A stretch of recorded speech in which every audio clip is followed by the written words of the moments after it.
I just finished installing a lift kit on my FJ Cruiser, and I'm currently in the process of choosing a tire size. Before I installed the lift kit, I installed a set of 285/70 R17 tires off of my Tacoma on the FJ to see how they would look for appearance and fit.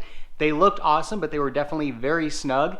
And in today's video, I want to try out the 285s again to see how the lift kit has changed the fitment situation.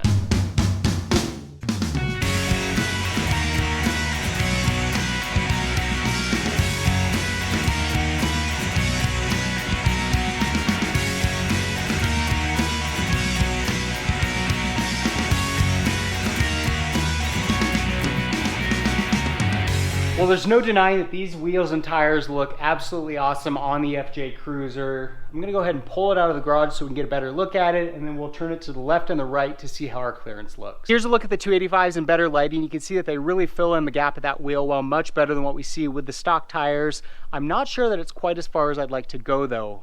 Originally when I started out, I was debating between 285 all the way up to 315. I've been leaning toward either a 285 or a 295 recently, just because of some of the other complications that you get as you go larger, but seeing the 285s here makes me lean toward the 295 solution. Come around to the side here real quick, give you a look at this profile. You can see again with the stock tires, they're kind of inset to the wheel well, whereas the 285s are sticking out a little bit proud. Part of that's due to the -10 offset on these wheels. Likewise up front, it's got a nice look. Of course, the aggressive tread pattern is also partly to credit here. Looks much better, as does the bumper situation. Still need to get that fixed. So I think they look pretty good, but again, makes me kind of lead toward the 295s. Let's see how well they fit when it comes to turning. All right, so first off, with the wheels turned all the way to the right, we're in a good place as far as rubbing goes. No rubbing up front and far from rubbing at the rear.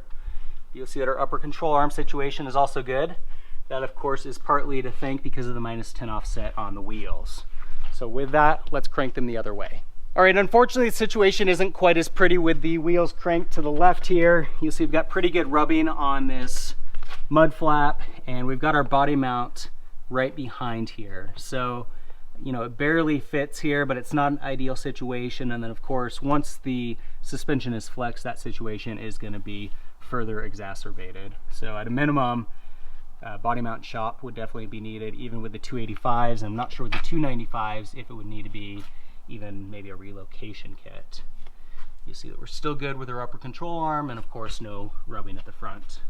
So at a minimum, we're looking at a body mount chop just to fit the 285s, but I think that's it. We're pretty good on upper control arms, and I think even with a set of 295s, we're probably gonna be good on the upper control arms. The real question is whether the body mount chop would be sufficient to fit the 295s. In the comments below, I'd love to get your feedback. Do you think I should go with the 285s or the 295s? Do you think that a body mount relocation kit is gonna be required if I go 295? To stay up to date on my progress with the FJ, be sure to subscribe. In the meantime, thanks for watching.